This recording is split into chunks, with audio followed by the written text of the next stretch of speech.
मोहन अपनी राधा से कह दो, अगर मुख्य सेविका बनना है तो पढ़ाई करनी होगी, रिवीजन करना होगा और लगातार अपने सिलेबस के साथ जुटे रहना होगा। नमस्कार, जय हिंद दोस्तों, स्वागत है आपका आपके अपने YouTube channel quick revision classes पर। आज के इस वीडियो में हम मुख्य सेविका भर्ती 2022 के सिलेबस की यूनिट नंबर 5 में जो आपका टॉपिक है घरेलू हिंसा, गरीबी, जातिवाद, दहेज, तलाक, पीढ़ी संघर्ष का पार्ट 2 करने वाले हैं। तो इससे पहले कि मैं ये टॉपिक शुरू करूं, आपसे निवेदन करूंगा कि कृपया वीडियो को लाइक कर लीजिएगा, चैनल पर नया है तो चैनल को सब्सक्राइब कर लीजिएगा और अपने दोस्तों के साथ भी इस वीडियो को शेयर करिएगा। तो आज का आपका 27 प्रश्न है कि किस विद्वान के अनुसार दहेज वह धन या संपत्ति है जो विवाह के अवसर पर कन्या के माता पिता या अन्य निकट संबंधियों द्वारा दी जाती है। फेयरचाइल्ड, मैक्स वेबर या दुर्खिम या हार्वर्ड ब्लूमर। और इसका सही उत्तर है फेयरचाइल्ड। फेयरचाइल्ड के अनुसार दहेज वह धन या संपत्ति है जो विवाह के अवसर पर कन्या पक्ष के माता पिता या अन्य निकट संबंधियों द्वारा दी जाती है। अब दहेज के ऊपर क्या कहें, इन सब के बारे में आपको पूरी जानकारी है। किसी को अच्छा लगता है, किसी को बुरा लगता है। जो काबिल होता है देने के लिए वो बढ़ चढ़ के देता है और जो नाकाबिल होता है वो अच्छे की तलाश में, अच्छे दामाद की तलाश में, अच्छे रिश्ते की तलाश में ज्यादा देने की कोशिश करता है। तो दहेज कई बार क्या होता है, वो लड़की पक्ष के लिए बहुत ही बड़ा आफत हो जाती है और कभी कभी जो सक्षम हैं उनके लिए बहुत ही उपयोगी चीज हो जाती है। क्योंकि अगर दहेज देने के पास उनके पास संपत्ति है तो बेटी के लिए एक अच्छा घर ढूंढ पाते हैं, अगर नहीं है तो वही आफत बन जाती है बेटी की शादी करने में। समाज में दहेज बहुत ही बुरी चीज है, ये सभी अपनी अपनी परिस्थितियों के अनुसार तय करते हैं। समाज का यही रूप है कि जैसी उनकी जरूरत वैसा उनका सही और गलत। अगला प्रश्न है आपका, भारतीय समाज में दहेज प्रथा के क्या कारण हैं? अंतर जातीय विवाह पर प्रतिबंध, कुलीन विवाह की प्रथा, सामाजिक प्रतिष्ठा की भावना या ऑप्शन डी उपर्युक्त सभी। भारतीय समाज में दहेज प्रथा के मूल कारण कुलीन विवाह की प्रथा है। सबसे मूल कारण यही है। यहाँ पर डी ऑप्शन आपका सही है, अंतरजातीय विवाह पर प्रतिबंध। लेकिन अब वर्तमान समय में काफी होने लगे हैं और उसमें भी दहेज दिया जाता है। ऐसा नहीं है कि दहेज नहीं दिया जाता है, वहां पर भी दहेज दिया जाता है और अच्छा खासा दिया जाता है। तो उससे कोई फर्क नहीं ज्यादा पड़ता है, अंतरजातीय विवाह हो या ना हो। भारतीय समाज में दहेज प्रथा के मूल कारण कुलीन विवाह की प्रथा, अंतरजातीय विवाह पर प्रतिबंध, सामाजिक प्रतिष्ठा का विषय, बाल विवाह, विवाह का अनिवार्य संस्कार, धन का महत्व इत्यादि है। और दहेज उतना तकलीफ नहीं देता है किसी को जितना शादी में जो खर्चा होता है, 1000 लोगों को भोजन कराने का, नाश्ता करवाने का, जो दिन में एक समोसा भी खरीद कर नहीं खाते हैं, उन्हें टिक्की खिलानी होती है, उन्हें रस मलाई खिलानी होती है, उन्हें रसगुल्ला खिलाना होता है, उन्हें राजभोग खिलाना होता है। एक ही दिन में उन्हें पनीर की 3 से 4 तरीके की वैरायटी वाली सब्जियां, 10 तरह के नाश्ते कराने होते हैं। ये फिजूल खर्च से जो दहेज से भी ज्यादा जो खर्चा बढ़ जाता है, तो इससे भी बहुत ही बड़ा दबाव बनता है शादी में। अगर इन फिजूल खर्चों को कम कर लिया जाए तो काफी हद तक शादियां सस्ती हो सकती हैं और जो फालतू का खर्चा है वो कम हो सकता है। सिर्फ एक चीज पर ध्यान देना बहुत ही बड़ी गलती होती है किसी भी समाज का और किसी भी सरकार या व्यवस्था की किसी भी स्थिति में। हर चीज को ध्यान में पूरा तरीके से देखना चाहिए। सिर्फ दहेज देना ही सबसे बड़ा खर्चा नहीं होता है शादी में। शादी में जो व्यवस्था होती है वो बहुत बड़ा खर्चा होता है। आजकल तो प्री वेडिंग शूट भी चल गया है जो 50 से 60 हजार, 1 लाख, 2 लाख, 3 लाख, उसका भी खर्चा बढ़ा है। तो क्या होता है, एक स्थिति ऐसी आती है कि लोग कहीं कहीं देने में सक्षम है, उन्हें कोई समस्या नहीं होती है, लेकिन ज्यादातर स्थितियों में जो गरीब तबका है उसे काफी अधिक समस्या देखने को मिलती है इस प्रथा से, दहेज प्रथा से। 28 का डी ऑप्शन आपका सही है। अगला प्रश्न है आपका, दहेज प्रतिषेध अधिनियम 1961 के तहत दहेज देने या लेने पर कितने वर्ष तक का कारावास हो सकता है? बी 5 वर्ष। क्या? बी 5 वर्ष। दहेज प्रतिषेध अधिनियम 1961 के तहत दहेज देने या लेने पर कितने वर्ष का कारावास हो सकता है? 5 वर्ष तक। अधिकतम कम से कम कारावास 5 वर्ष तक होगा और कम से कम 15,000 जुर्माना लगाया जा सकता है। क्लियर है आपको? अब 15,000 में क्या आता है? दहेज होता है 15 लाख का, 5 लाख का, 20 लाख का, 15 करोड़ का और जुर्माना सिर्फ 15,000 है। अगला प्रश्न है आपका, भारत में घरेलू हिंसा अधिनियम किस वर्ष पारित किया गया था? तो भारत में घरेलू हिंसा अधिनियम वर्ष 2005 में पारित किया गया था, लेकिन ये लागू 2006 में हुआ था। तो उसको ध्यान रखिएगा, पारित 2005 में हुआ था और लागू 2006 में हुआ था।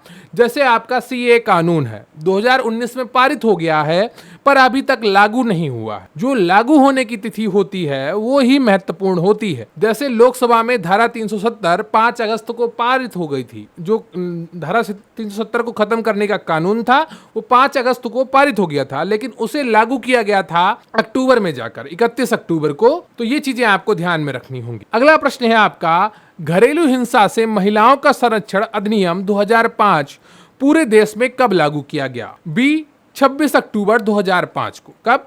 26 अक्टूबर 2005 नहीं होगा, यहां पर 2006 होगा। ठीक है, कब लागू किया गया था? घरेलू हिंसा से महिलाओं का संरक्षण अधिनियम 2005 पूरे देश में कब लागू किया गया था? तो 26 अक्टूबर 2006 होगा, यहां पर 5 नहीं होगा। तो ये कब लागू हुआ था? 26 अक्टूबर 2006 को। ये किताब में गलत लिखा हुआ है, इसको आप ठीक कर लीजिएगा। और 26 अक्टूबर 2006 को लागू हुआ था, इसे अच्छी भली भांति समझ लीजिए। अगला प्रश्न है आपका, घरेलू हिंसा से महिलाओं का संरक्षण अधिनियम 2005 के अंतर्गत घरेलू हिंसा से सम्मिलित है। तो घरेलू हिंसा में क्या क्या सम्मिलित है वो आपको पता होने चाहिए। यौन दुर्व्यवहार बिल्कुल सम्मिलित है, मौलिक एवं भावनात्मक दुर्व्यवहार बिल्कुल सम्मिलित है, नैतिक दुर्व्यवहार सम्मिलित नहीं है। ठीक है, तो आपका ए ऑप्शन बिल्कुल सही हो जाएगा, 1 एवं 2। अगला प्रश्न है आपका, श्रम विभाजन और जाति प्रथा के लेखक कौन है? तो इसका सही उत्तर है आपका भीमराव अंबेडकर। श्रम विभाजन एवं जाति प्रथा के लेखक भीमराव अंबेडकर हैं। इन्होंने द कास्ट इन इंडिया एवं हु आर शूद्राज की रचना की है। इनकी 2 किताबें हैं, द कास्ट इन इंडिया और हु आर शूद्राज। अगला प्रश्न है आपका, किस विद्वान के अनुसार राजनीतिक भाषा में उपजाति के प्रति निष्ठा का भाव ही जातिवाद है? सही उत्तर है आपका ए ऑप्शन, के.एम. पडिक्कर। क्या?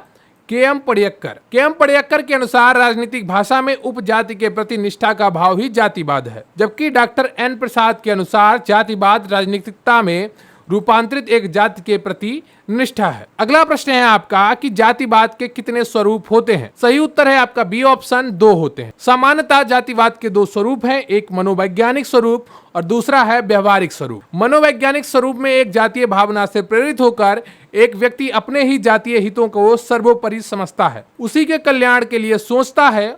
जबकि व्यवहारिक जातिवाद में वह अपनी जातीय हित में कार्य को करता है, जैसे जातीय उम्मीदवार को वोट देना। अगला प्रश्न है आपका कि अंतःपीढ़ी संघर्ष के प्रमुख कारण कौन से हैं? मनोवैज्ञानिक कारण, ऐतिहासिक कारण या भौतिक एवं सामाजिक कारण या उपयुक्त सभी? इसका सही उत्तर है आपका डी ऑप्शन होगा, अंतःपीढ़ी संघर्ष का। अंतःपीढ़ी संघर्ष के प्रमुख कारण निम्न है: मनोवैज्ञानिक कारण, ऐतिहासिक कारण, भौतिक कारण और सामाजिक कारण या धार्मिक एवं सांस्कृतिक कारण, आर्थिक एवं राजनीतिक कारण। क्लियर है आपको? अगला प्रश्न है आपका, आपसी सहमति से तलाक लेने की प्रक्रिया में पति पत्नी को कम से कम कितने वर्ष तक अलग रहना आवश्यक है? तो इसका सही उत्तर है आपका 1 वर्ष। आपसी सहमति से तलाक लेने हेतु पति पत्नी को कम से कम 1 वर्ष तक अलग रहना आवश्यक है। साथ ही पति पत्नी तलाक हेतु सहमत हों, यह तलाक शादी की तारीख से कम 1 वर्ष पश्चात ही हो सकता है। अगला प्रश्न है आपका कि जातिवाद की बुराई को दूर करने का समाधान क्या है? तो सही उत्तर है आपका अंतरजातीय विवाह। अंतरजातीय विवाह करके समाज से जातिगत बुराई को दूर किया जा सकता है। अगला प्रश्न है आपका कि किस प्रकार की गरीबी स्वास्थ्य एवं शारीरिक प्रकार के रखरखाव के लिए आवश्यक मूलभूत संसाधनों के अभाव को दर्शाता है? तो जो संपूर्ण गरीबी होती है उसमें जो आपकी स्वास्थ्य और शारीरिक प्रकार के रखरखाव के लिए आधारभूत मूलभूत आपके संसाधनों की आवश्यकता होती है, उसकी पूर्ति नहीं हो पाती है। जो आपकी सबसे ज्यादा मूल जरूरतें हैं, अगर आप उनको पूरा नहीं कर पाते हैं तो आप संपूर्ण गरीबी के चपेट में होते हैं। क्लियर है आपको? स्वास्थ्य एवं शारीरिक प्रकार के रखरखाव के लिए आवश्यक मूलभूत संसाधनों का अभाव संपूर्ण गरीबी को दर्शाता है। संयुक्त राष्ट्र के अनुसार संपूर्ण गरीबी भोजन, सुरक्षित पेयजल, स्वच्छता सुविधाओं, स्वास्थ्य, आश्रय, शिक्षा और सूचना सहित बुनियादी मानवीय जरूरतों के गंभीर अभाव की विशेषता वाली स्थिति है। यह न केवल आय पर बल्कि सेवाओं तक पहुंच पर निर्भर करता है। अगला प्रश्न है आपका कि निम्नलिखित में से कौन भारत में निर्धनता का कारण है? प्राकृतिक संसाधनों की कमी, यानी कि तेल नहीं है भारत में। जो प्राकृतिक संसाधन होता है, खनिज तेल, कोयला, ये सब क्या है? बहुत ही सीमित मात्रा में है भारत। प्राकृतिक विपत्तियां, बाढ़ आ जाती है, बहुत ही ज्यादा वर्षा हो जाती है, भूकंप आ जाते हैं, सूखा पड़ जाता है। कृषि का पिछड़ापन, कृषि में जो जरूरत है वो यंत्र नहीं है, वो उर्वरक नहीं है। इससे क्या होता है कि कृषि पिछड़ी हुई है। तो ये सभी ऑप्शन बिल्कुल सही है। भारत में निर्धनता के निम्नलिखित कारण है: प्राकृतिक संसाधनों की कमी, प्राकृतिक विपत्तियां, कृषि का पिछड़ापन, जनाधिक्य, उच्च निरक्षरता तथा बेरोजगारी आदि। ये किताब का रिवीजन है, तो इसको सिर्फ रिवीजन की दृष्टि से ही वीडियो को देखिएगा। ज्यादा दिमाग मत लगाइएगा कि ऐसे पढ़ के बता दिया। मैं सिर्फ आपका रिवीजन करा रहा हूं। बाकी आपके मॉक टेस्ट, प्रैक्टिस सेट वो सब लगातार आपको करवाए जा चुके हैं।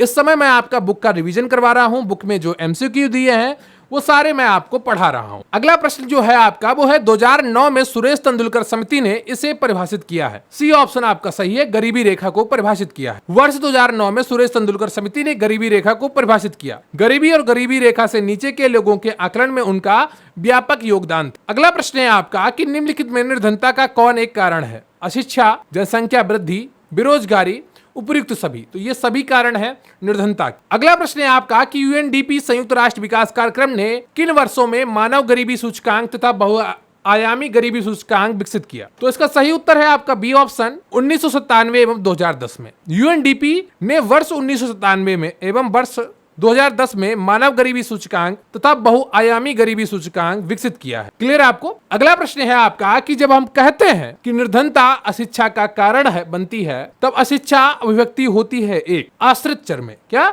अशिक्षा जो है वो आश्रित है किस पर? निर्धनता पर, यानी कि अमीरता पर। व्यक्ति के पास पैसा है, धन है, तो वो शिक्षा हासिल कर ही लेता है थोड़ी बहुत, जितनी उसकी मूलभूत आवश्यकता होती है। जब हम कहते हैं कि निर्धनता अशिक्षा का कारण बनती है, तब अशिक्षा एक आश्रित चर के रूप में अभिव्यक्त होती है। आश्रित चर वह है जिसे हम प्रयोग में मापते हैं कि प्रयोग के दौरान क्या प्रभावित होता है।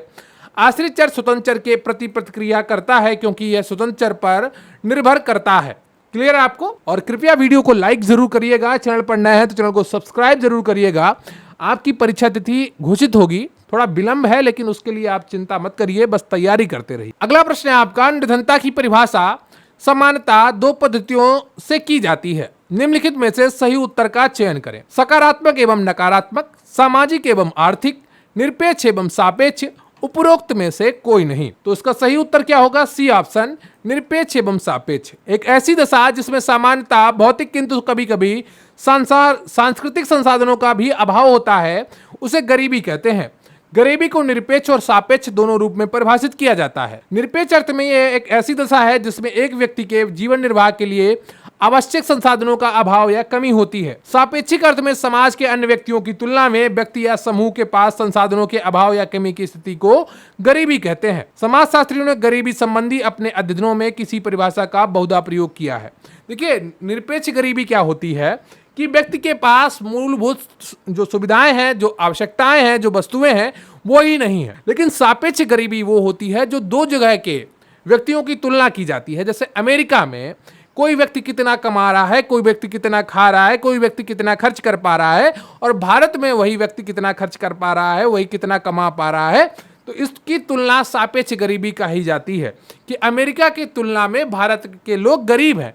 ये सापेक्ष गरीबी में आता है। उम्मीद करता हूं निरपेक्ष और सापेक्ष दोनों गरीबी की परिभाषाएं आपको स्पष्ट हो गई होंगी और आप कभी नहीं भूलेंगे। अगर फिर भी डाउट हो कमेंट करके बताइएगा। मैं फिर से कोशिश करूंगा कि किसी दिन आपको गरीबी की सभी परिभाषाएं दोबारा पढ़ाई जा सके। अगला प्रश्न है आपका, भारत में प्रचंड बेरोजगारी पाई जाती है कृषि क्षेत्र में। क्या?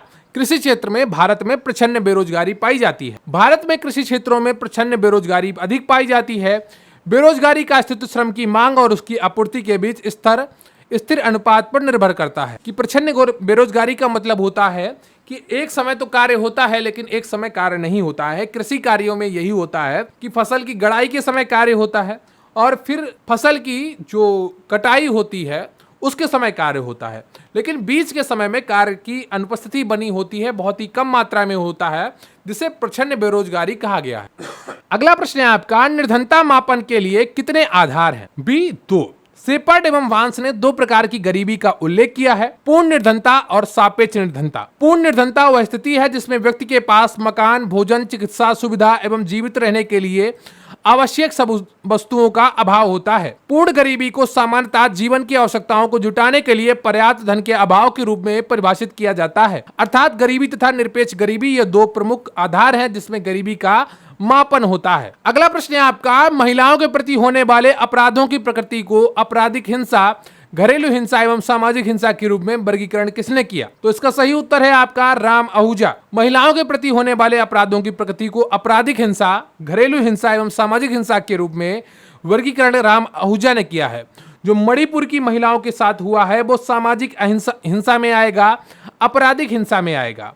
और जो कहीं घर में किसी के साथ होता है कोई, तो वो घरेलू हिंसा में आता है। घरेलू हिंसा में दहेज हत्याएं, पत्नी के साथ भावनात्मक एवं लैंगिक दुर्व्यवहार, पत्नी को पीटना, यौन शोषण, भ्रूण हत्याएं आदि शामिल है। अगला प्रश्न है आपका, निम्नलिखित कथनों में से कौन सा घरेलू हिंसा के संबंध में सही नहीं है? इसका सही उत्तर है आपका बी ऑप्शन, यह एक सार्वभौमिक प्रतिभास है। घरेलू हिंसा गरीबी का प्रतिभास नहीं है क्योंकि यह सभी तरह की संस्कृति में और वर्गों में समान रूप से पाया जा सकता है। यह किसी लिंग तक सीमित न होकर महिला तथा पुरुष दोनों के संदर्भ में हो सकती है। दहेज निरोधक अधिनियम किस वर्ष पारित हुआ था? इसका सही उत्तर है आपका बी ऑप्शन 1961 में। दहेज निरोधक अधिनियम वर्ष 1961 में पारित हुआ था। इस अधिनियम के द्वारा दहेज लेना और देना दोनों पर को प्रतिबंधित कर दिया गया। बाद में अधिनियम की कमियों को दूर कर दहेज रोक संशोधन कानून 1984 2 अक्टूबर 1985 को लागू कर दिया गया। इस अधिनियम के तहत दहेज लेन देन में सहयोग करने पर 5 वर्ष की कैद और 15,000 रुपए का जुर्माना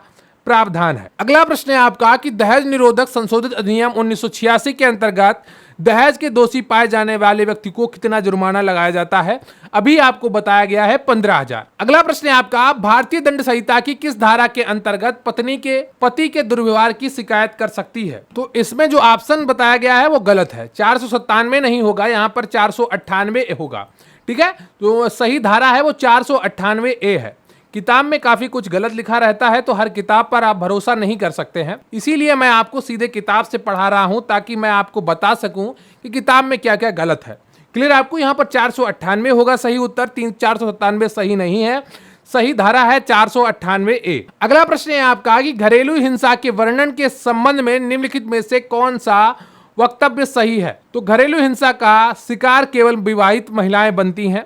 बालिकाएं घरेलू हिंसा की अधिक शिकार होती हैं। घरेलू हिंसा के अंतर्गत घरेलू परिवेश में किसी व्यक्ति का शारीरिक, लैंगिक, मानसिक तथा मौखिक दुर्व्यवहार शामिल है। इसका सही उत्तर है आपका सी ऑप्शन। भारत में घरेलू हिंसा अधिनियम 2005 में बना है जिसमें घरेलू परिवेश में किसी व्यक्ति का शारीरिक, लैंगिक, मानसिक तथा मौखिक दुर्व्यवहार शामिल है। क्लियर आपको? तो ये रहा आपका पूरा गरीबी, दहेज, घरेलू हिंसा, तलाक, जातिवाद आदि पर आधारित पूरा जो बुक में एमसीक्यू दिए गए हैं वो सारे आपको करवा दिए गए हैं। क्लियर आपको? तो कृपया वीडियो को लाइक कर लीजिएगा, चैनल पर नया है तो चैनल को सब्सक्राइब कर लीजिएगा और कमेंट करके जरूर बताइएगा जो आज आपको ये प्रश्न कराए गए हैं उनमें से कितने प्रश्न आपके सही हुए हैं। मुझे पूरी उम्मीद है आपको ये पूरा वीडियो पसंद आया होगा और आपने पूरा ईमानदारी के साथ देखा होगा। तो कमेंट करके जरूर बताइएगा कि आपको ये वीडियो कैसा लगा और अब आप कौन सा टॉपिक पढ़ना चाहते हैं, कमेंट कर ये भी बताइएगा। तो प्लीज वीडियो को लाइक कर लीजिएगा, चैनल पर नया है तो चैनल को सब्सक्राइब कर लीजिएगा। तैयारी करते रहिए, संघर्ष ही आपको सफलता दिलाएगा। तो थैंक यू वेरी मच। जय हिंद, जय भारत।